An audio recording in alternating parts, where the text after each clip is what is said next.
Muy buenas tardes, hermanos, hermanas, amigos, personas que nos acompañáis. Seguimos con Hechos. Y dejamos el otro día un tema muy interesante estuvimos hablando sobre Lidia, la mujer, y sobre también cómo acceder, cómo comprender un poco todo lo que nos escriben los autores de las Escrituras. Y hoy seguimos con la narrativa en Hechos 16, 40. Tenemos Hechos 16, 40. Habíamos dejado a Pablo en casa de Lidia, que se habían hospedado allí. Hablamos de las iglesias oikos. Y hoy seguimos a partir del 16. Las reuniones seguían en el lugar de oración durante un tiempo. Y la prueba está de que el texto que hoy nos habla es así. Dice, una vez cuando íbamos al lugar de oración, porque el lugar de oración era aquel lugar donde se habían encontrado unos días antes con Lidia. Dice, nos salió al encuentro una joven esclava que tenía un espíritu de adivinación. Con sus poderes ganaba mucho dinero para sus amos. Nos seguía a Pablo y a nosotros gritando, estos hombres son siervos del Dios Altísimo y os anuncian camino de salvación. Y así continuó durante muchos días. Llegó un momento que Pablo se molesta y le dice, en nombre de Jesucristo te ordeno que salgas de ella. Y en aquel momento el espíritu la dejó. Claro, esto hizo que los amos de aquella joven que se ganaban la vida de esa manera se enfadasen y organizasen un tumulto impresionante para acusar a Pablo y a sus compañeros de cosas para conseguir un objetivo, que era ellos seguir ganando dinero. La escena creo que es muy interesante y algo que nos podemos preguntar. Sí, vamos a preguntarlo. En el versículo 17, si lo leemos tal como dice, podemos preguntarnos lo siguiente. ¿Por qué Pablo hace que se calle aquella mujer cuando lo que dice en el versículo, repito, 17, estos hombres son siervos del Dios Altísimo y os anuncian el camino de salvación? ¿Acaso no es verdad? Sí, hermanos y hermanas. Por eso a veces es bueno comparar traducciones y acceder a unos buenos exégetas y a conocer, si es posible, algo de los textos en los que fueron escritos. El término estos hombres son siervos de Dios Altísimo es cierto, por lo tanto Pablo no tenía nada que decir, pero sí el texto que sigue. Y os anuncian el camino de salvación. En griego no aparece el artículo y dice, os anuncian camino de salvación, no el camino de Dios, sino cualquier camino podía ser. Repito que en griego no está el artículo el. Otros traducen un camino de salvación que sería más, yo diría más apropiado, un camino, uno más. No el camino verdadero. ¿Por qué, repito, entonces reaccionan así los apóstoles? Pablo afirma que aquella joven aseguraba que ellos eran siervos de Dios Altísimo.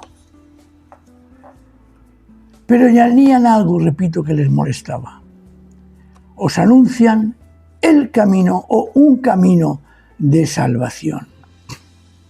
Entonces, ¿por qué los discípulos se les oponen? Pregunta interesante. Y es lo que os he dicho. La diferencia entre el camino y un camino. Simplemente no era el verdadero camino de salvación lo que aquella mujer, aquella chica, aquella joven proclamaba. Y por eso Pablo interviene.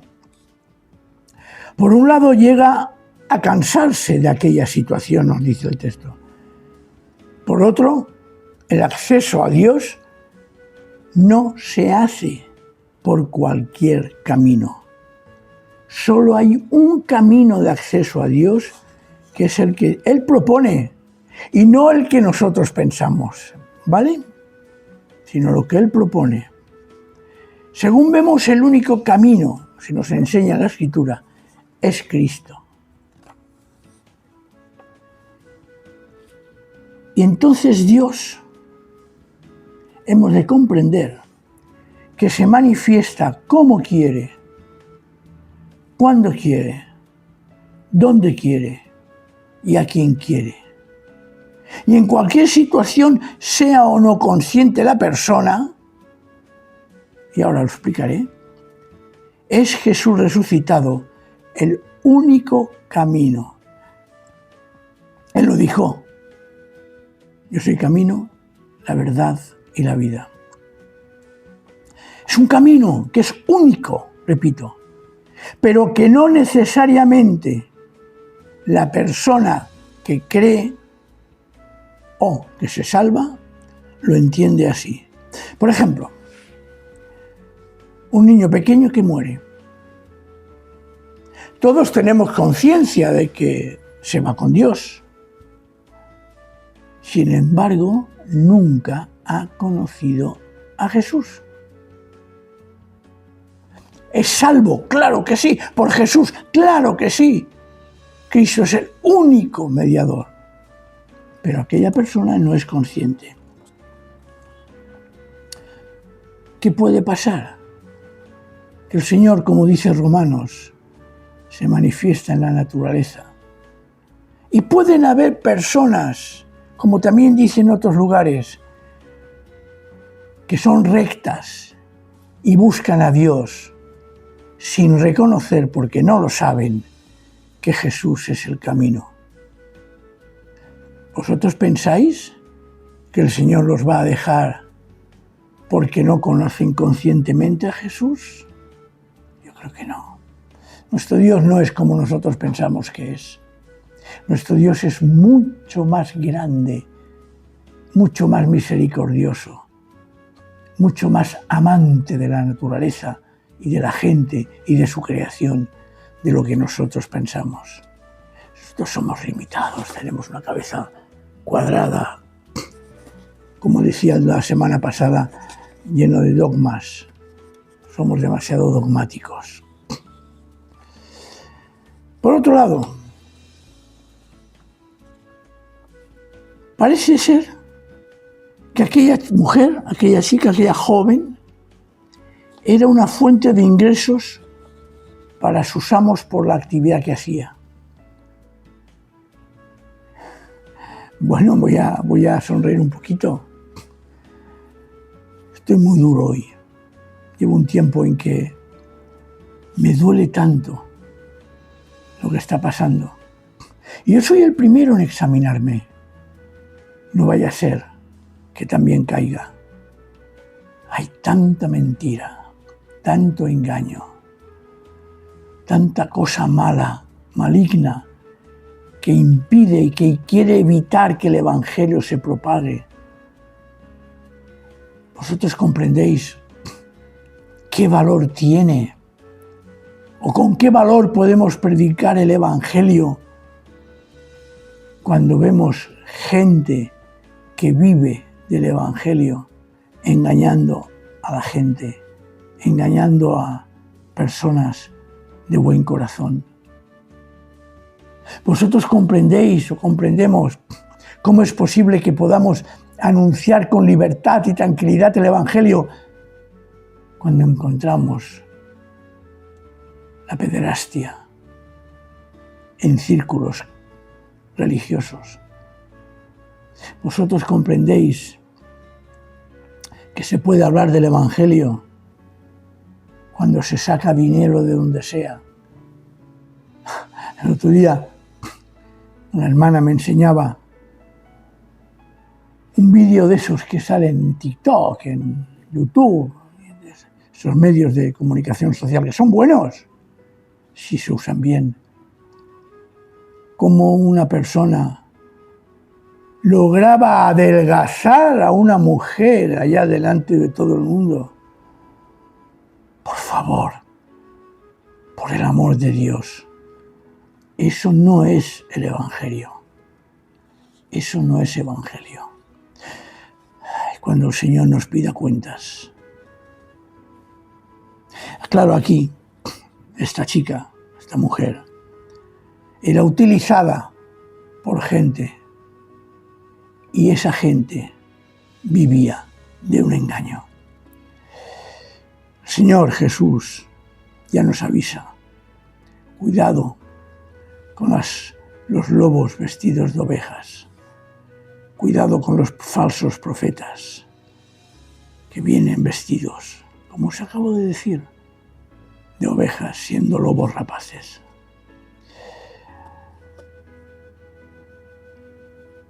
La gente que enseña un camino de salvación que no es el camino del Señor, viven explotando la buena voluntad de las personas crédulas. ¿Y qué hace aquí Pablo? Pablo reprende al espíritu, es decir, a lo que aquella muchacha le impulsaba a hacer lo que hacía. De otra manera, en el nombre, en la persona de Jesucristo, te ordeno que salgas de ella. Y en aquel mismo momento, el espíritu la dejó. Y sucedió lo que era de esperar. Los amos enfadados iban a Pablo y a Silas. Los llevan ante las autoridades y magistrados y los acusan de todo. Su negocio, claro, se había perdido por culpa de Pablo. Y la gente es amotinada contra los apóstoles. Y les arrancan la ropa, y los azotan, y los llevan a la cárcel. Y aquí sucede algo extraordinario, algo que, si os parece, lo dejamos para la semana que viene. Que el Señor nos bendiga y nos guarde. Que el Señor derrame su espíritu sobre nosotros para decir, anunciar siempre la verdad. No nuestra verdad, sino la verdad del Señor. Amén.